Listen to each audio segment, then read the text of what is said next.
जी Nepal HD television अब तपाईँ सँगसँगै।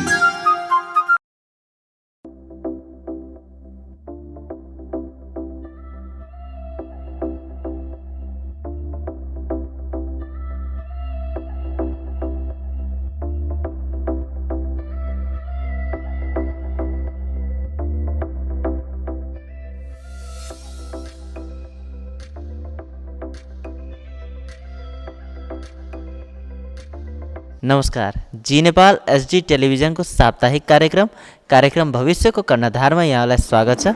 म कार्यक्रम प्रस्तुता आदिल अन्सारी। कार्यक्रम भविष्यको कर्णधार यहाँले हरेक साताको बुधबार 2:30देखि 3 बजेसम्म जी नेपाल एचडी टेलिभिजनमा हेर्न सक्नुहुनेछ। दर्शकबिन, आजका विद्यार्थी भोलिका कर्णधार हुन्। सोही कुरालाई मध्यनजर गरी हामी विभिन्न विद्यालय तथा कलेजका विद्यार्थी र शिक्षकहरूसँग कुराकानी गर्नेछौँ। सो क्रममा आज हामी भेरी प्राविधिक शिक्षालयमा आइपुगेका छौँ। सो अन्तर्गत आज हामी मेकानिकल इन्जिनियरिङ पढिरहेका विद्यार्थीहरूसँग कुराकानी गर्नेछौँ। आज हामीसँग केही विद्यार्थीहरू हुनुहुन्छ। आउनुहोस् उहाँलाई कार्यक्रममा स्वागत गरौँ। स्वागत छ यहाँलाई। धन्यवाद। यहाँले आफूलाई के भनेर कसरी परिचय दिनुहुन्छ? म आफूलाई खास त सुरुमा मेरो नाम मिन कुवर, म धनगढीबाट पढ्नलाई आएको, डिप्लोमा इन मेकानिकल इन्जिनियरिङ। अहिले म 3rd इयर पढ्दै गइरहेको छु। मेरो नाम चाहिँ महेन्द्र भण्डारी हो, घर चाहिँ सल्यान हो। म चाहिँ यहाँ भेरी प्राविधिक शिक्षालयमा मेकानिकल इन्जिनियर पढ्दैछु, डिप्लोमा। हामी चाहिँ अब मेकानिकल बारेमा जानकारी छौँ। कक्षा 10 पछि हाम्रो थुप्रै बाटो खुलिसकेको थियो। मेकानिकल इन्जिनियरिङ मात्र किन? मेकानिकल इन्जिनियरिङ मात्र किन भने चाहिँ मैले त 10 पढिसकेपछि इन्टर गरेँ होइन। इन्टर गरेर त्यसपछि मात्र म प्राविधिक शिक्षातिर आएको हो। अनि खास अब प्राविधिक शिक्षा मात्रै किन भने चाहिँ प्राविधिक शिक्षा भनेको एउटा आत्मनिर्भर, आफ्नो खुट्टामा उभिएर कुनै पनि होइन, अब स्वयं आफू स्वावलम्बी भएर खानको लागि एउटा बाटो देखाउने शिक्षा हो, जो नामबाट नै प्रष्ट हुन्छ। प्राविधिक शिक्षा एउटा आफैमा पनि अब त्यस्तो त्यसले देखाउँछ होइन। त्यही भएर प्राविधिक शिक्षा पढ्नको लागि म नेपालगञ्जमा आएको हुँ। मेकानिकल इन्जिनियरिङको खास अर्थ के हो? मेकानिकल भनेको एउटा मेसिनको पार्ट हो। मेसिनहरू बनाउने, मेसिनका सम्पूर्ण पार्ट पुर्जाहरू बनाएर मात्र मेकानिकल भनिन्छ होइन। मेकानिकलबाट हामी धेरै सिक्न सक्छौँ। अब पार्टहरू बिग्रियो भने बनाउन सक्नेहरू त्यही नै हो। यहाँले मेकानिकल इन्जिनियरिङ केही न केही सोचेर त रोज्नुभयो होला। पक्कै पनि सपना भविष्यमा भनेर केही न केही त गर्न चाहनुहुन्छ। के सपना बोक्नुभएको? भोलिको दिन अब सपना भनेपछि त ठुलो नै सपना बोकेको हुन्छ होइन। कुनै पनि कुरा पढ्नलाई भनेपछि त हामीले आफ्नो लक्ष्य पुरा गर्नको लागि होइन सपना नै देखेर आउँछ। आमा बुवाले नै त्यही भनेर हामीलाई पठाएको हुन्छ होइन। अहिले यो पढेर भोलि हामीहरू अब इन्जिनियरिङ होइन, मेकानिकल इन्जिनियर गरेर अब ठुल्ठुलो फ्याक्ट्रीहरूमा काम गर्ने। अहिले नेपाल सरकारले अब त्यत्रो ठुल्ठुलो फ्याक्ट्रीहरू त अहिले होइन सञ्चालन गरेको छैन होइन। बिस्तारै भइराखेको छ। अनि आफू पनि रोजगार बनेर अरूलाई पनि रोजगार बनाउने खास उद्देश्य हो होइन। अब नेपालमा बेरोजगारहरू धेरै छ अहिले, त्यसलाई कम गर्न होइन। अनि यो पढेर अरूलाई नि कुनै होइन अब त्यस्तो हुन्छ नि रोजगारहरू दिनको लागि नै हामीले यो पढिराखेको छ। मैले यहाँले भन्नुभयो कि रोजगारको लागि हामीले गरिरहेको पक्कै पनि केही न केही सपना छँदैछ। हामी भविष्यमा गएर केही न केही ठुलो काम गर्छौँ। बट यहाँको मोटिभेसनको पात्र को हुनसक्छ? मोटिभेटर चाहिँ सरले पहिलो चाहिँ आमा बुबा हुनुहुन्छ। अनि आमा बुबाले चाहिँ हामीलाई पढ्न भन्नुभयो होइन। हाम्रो चाहिँ दाइ दिदीहरू अनि त्यहाँबाट अनि हामी मेकानिकल पढ्न आयौँ। अनि त्यहाँबाट अनि सरहरूले यसरी पढ्नुपर्छ, यो काम हुन्छ, इन्डस्ट्रीहरू खोल्नुपर्छ, कम्पनीहरू खोल्नुपर्छ, अरूहरूलाई बेरोजगारलाई रोजगार दिनुपर्छ भन्ने हो।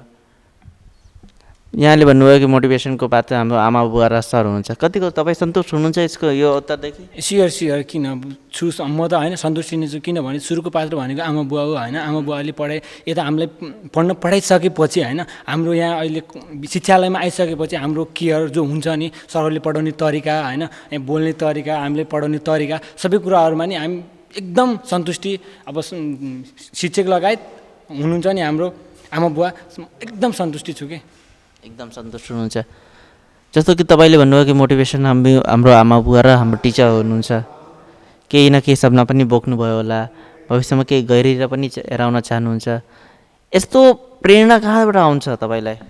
अब त्यस्तो प्रेरणा भने चाहिँ कस्तो भने मेरो बच्चैदेखि एउटा सपना थियो कि होइन म के इन्जिनियर बन्छु भन्ने सपना थियो होइन त्यतिखेर अब पारिवारिक स्थिति पनि नाजुक नै थियो होइन त्यस्तो पढ्नेसँग क्षमता थिएन मैले अब 10 क्लास पढ्ने बित्तिकै साइन्स पढ्छु भन्ने सपना त थियो होइन त्यतिखेर अब आर्थिक स्थिति कमजोर थियो घरदेखि पढाउन सक्ने स्थिति थिएन कि जब हाम्रो दाइले होइन जब गर्नुभयो त्यसपछि अब भाइहरूलाई पढाउँछु होइन केही दाइदेखि नि प्रेरणा पाएँ होइन पाइसकेपछि मैले नि +2 गरेँ कम्प्युटर साइन्सबाट मैले +2 गरिसकेपछि मैले अनि मेकानिकल इन्जिनियरिङ कहाँ पढाइ हुन्छ भने 2 ठाउँमा अरू ठाउँमा पनि पढाइ हुँदो रहेछ क्या अनि भेरी प्राविधिक शिक्षालय नजिक पनि भयो धनगढीदेखि होइन अनि म त्यसपछि भेरी प्राविधिक शिक्षालयमा आएँ होइन आइसकेपछि अब मैले यहाँ जोइन गरिसकेपछि अब त्यही हो मेकानिकल सम्बन्धी होइन म मेकानिकल पढेर भोलिको दिन अब बेरोजगारहरू त धेरै छ तिनीहरूलाई कम गर्न आफू पनि रोजगार बन्न र अरूलाई पनि रोजगार बनाउनको लागि नै यो क्षेत्रतिर मेकानिकल इन्जिनियरिङमा कति टाइपको सब्जेक्टहरू हुन्छन् सब्जेक्ट त धेरै हुन्छन्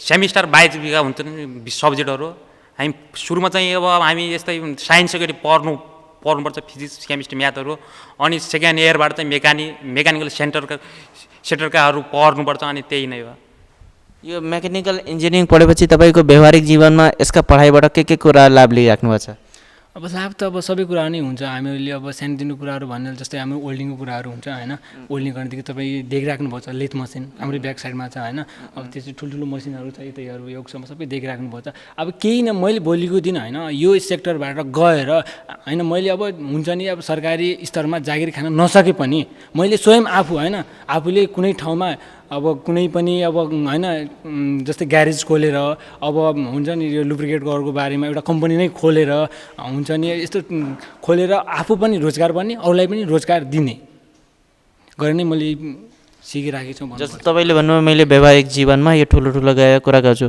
जस्तो म्याथमा क्वेसन्स आउँछ नि केही फर्मुलाजहरू पनि हुन्छन् त्यो फर्मुलाहरू हाम्रो व्यवहारिक जीवनमा लाग्नु हुनसक्छ जस्तो कि मैले इक्जाम्पल दिएँ a+b² को फर्मुला a² + 2ab + b². यो फर्मुला कहाँ हाम्रो व्यवहारिक जीवनमा लागु हुन्छ हुँदैन यो त यसलाई कसरी तपाईँले भन्न चाहनुहुन्छ अनि यसलाई कसरी तपाईँले व्यवहारिक जीवनमा लागु गर्न चाहनुहुन्छ व्यवहारिक जीवन भनेको अब हामी अब सधैँ गर्ने काम होइन त्यो चाहिँ फर्मुला चाहिँ बनाएको हो नि त साइन्टिस्टले त्यो चाहिँ हामीले आफूले त भन्ने होइन नि त त्यस्तै व्यवहारिक गराउने आफूले आफू चाहिँ यहाँमा यो हामीले मेकानिकल पढेपछि के गर्न सक्यो त त्यसको चाहिँ खोज अनुसन्धान गर्ने त्यही नै हो तपाईँले उहाँको उत्तर बुझ्नुभयो होला सियर बुझेँ एकदम होइन साथीले भनेको कुरा एकदम राइट हो किनभने हामीले अहिलेसम्म होइन अरूले भनेको कुराहरू नै रट्दै होइन आइरहेका छौँ अरूले जे भन्यो त्यही कुराहरू सिक्दै आइरहेका छौँ उहाँले भन्नुभयो एकदम राइट छ किनकि कुनै पनि कुराहरू आफूले जस्तै आफूले पत्ता लगाउने भन्नुभएको छ नि उहाँले एकदम राइट नै हो त्यो भनेको तर a+b को हरेस सूत्र जो भन्नुभएको छ त्यो हाम्रो जीवनमा अवश्य लागु त हुन्छ तर त्यो अरूले गर्दा भने अरूले बनाइदिएछ नि त्यसपछि मात्र हामीले लागु गर्न सिकेछौँ नि त आफूले स्वयं बनाएर आफूले त लागु गरेको छैनौँ नि त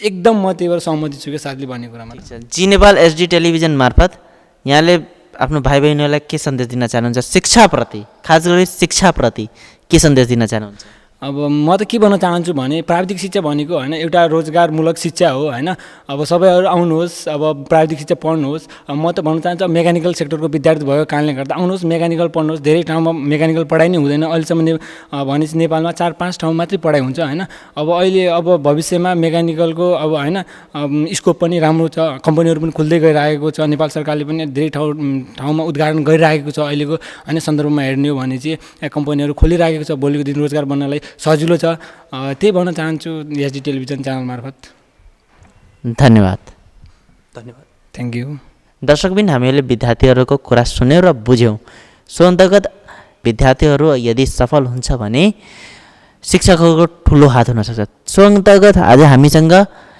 मेकानिकल इन्जिनियरिङ गराउने एकजना अध्यापन गराउने एकजना शिक्षक हुनुहुन्छ आउनुहोस् उहाँलाई कार्यक्रममा स्वागत गरौँ स्वागत छ यहाँलाई धन्यवाद नमस्कार यहाँको परिचय मेरो धनबहादुर केसी घर रुकुम हाल चाहिँ कोहलपुर यस प्राविधिक शिक्षा तथा व्यावसायिक तालिम परिषद सिटिभिटीमा 2054 सालदेखि हालसम्म कार्यरत छु अनि विगत 2054देखि हालसम्मको यात्रा कसरी बित्यो सरको अब यस्तै हो हामीले हाम्रा प्रोडक्ट भनेका विद्यार्थी हुन् अरू व्यक्तिहरू विभिन्न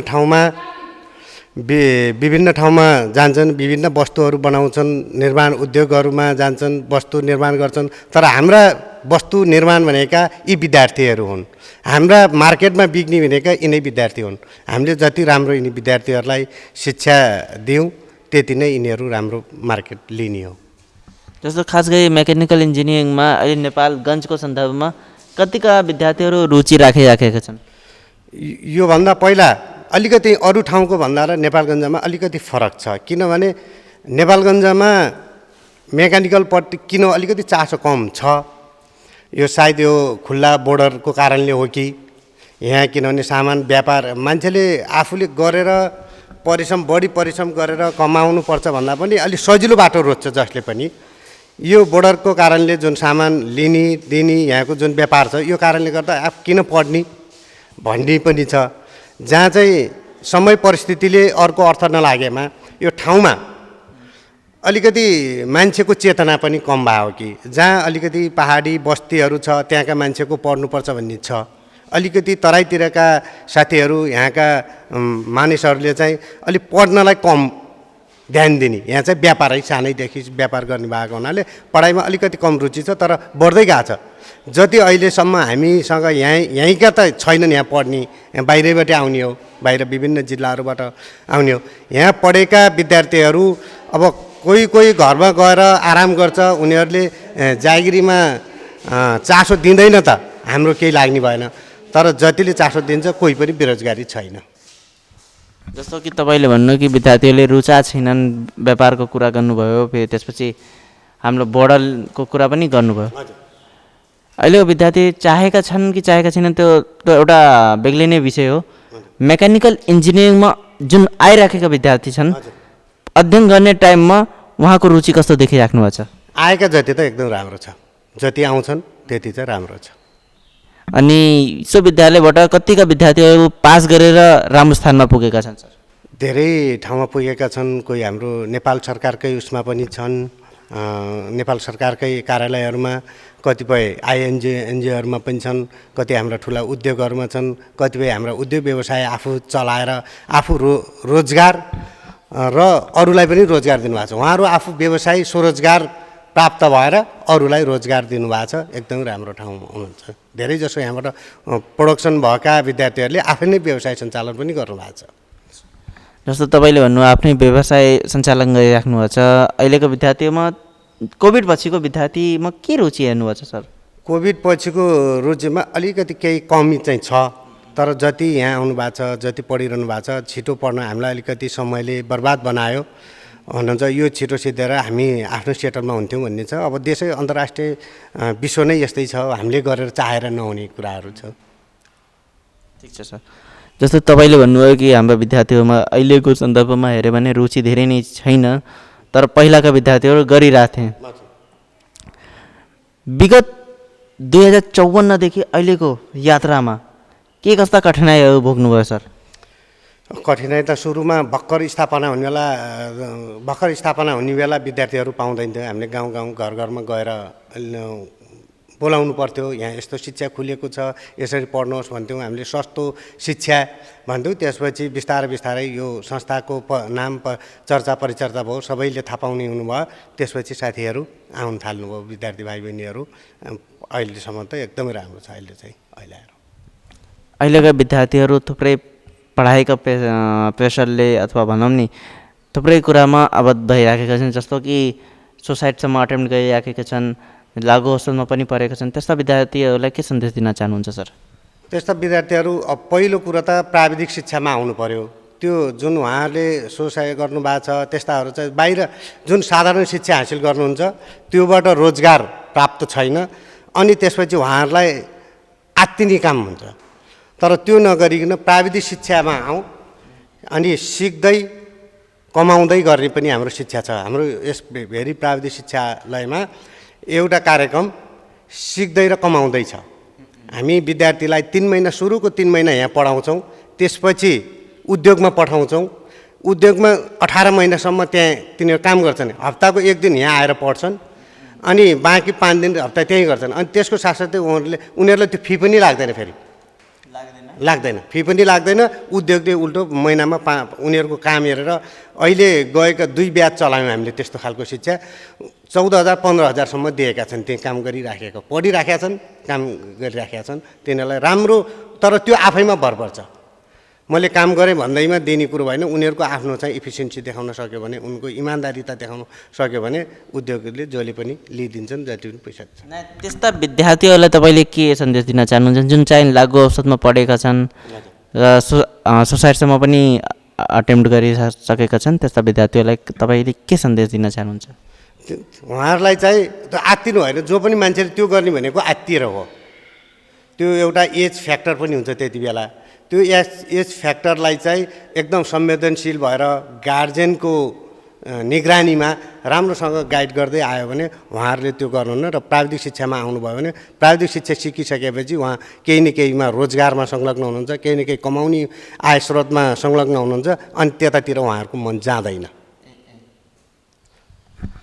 जी नेपाल एसडी टेलिभिजन मार्फत विद्यार्थी भाइ बहिनीहरूलाई के सन्देश दिन चाहनुहुन्छ सर यो टेलिभिजन मार्फत चाहिँ सबैभन्दा पहिला चाहिँ जुन स्कुलको शिक्षा हासिल गरिसकेपछि त्यसपछिको जुन उच्च शिक्षा हासिल गर्ने क्रममा चाहिँ प्राविधिक शिक्षा रोजौँ प्राविधिक शिक्षा रोजिसकेपछि यहाँको यो शिक्षाले चाहिँ आत्मनिर्भर बन्ने सिकाउँछ ताकि त्यो कारणले गर्दा म कसैको बोझ हुँदैन मैले आफूले गरेर मैले केही आफूले गर्छु मैले परिवारलाई केही दिन्छु भन्ने सन्देश बोकेर आउनुभयो भने उहाँहरूको लागि राम्रो छ र प्राविधिक शिक्षा नै रोजौँ हस् त धन्यवाद सर हस् धन्यवाद यहाँहरूलाई पनि महत्त्वपूर्ण समय दिनुभयो हामीहरूलाई र जो जुन संस्थाको बारे बोल्ने मौका दिनुभयो यहाँहरूलाई धेरै धेरै धन्यवाद धन्यवाद दर्शकबिन आज हामी नेपालगञ्ज स्थित भेरी प्राविधिक शिक्षालयमा आइपुगेका थियौँ सो सन्दर्भमा आज हामी सो विद्यालयका अध्ययनरत छात्र मेकानिकल पढिरहेका विद्यार्थीहरूसँग कुराकानी गयो र शिक्षकहरूसँग पनि कुराकानी गयो सो क्रममा जी नेपाल एसडी टेलिभिजनका युट्युब च्यानलमा सब्सक्राइब गरिदिनु होला इन्स्टाग्रामलाई फलो ट्विटरलाई फलो फेसबुक पेजलाई लाइक गरिदिनु होला म फेरि पनि कार्यक्रम प्रस्तुता आदिल अन्सारी फेरि पनि तपाईँको सामु उपस्थित हुने वाचक साथ बिदा चाहन्छु हेर्दै गर्नुहोला जी नेपाल एसडी टेलिभिजन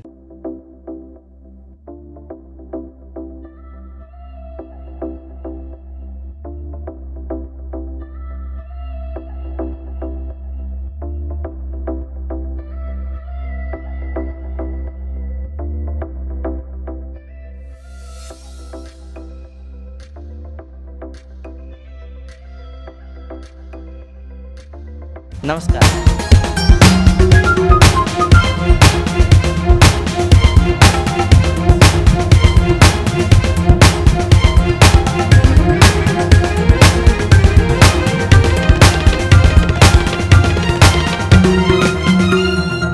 जी नेपाल एसडी टेलिभिजन अब तपाईँ सँगसँगै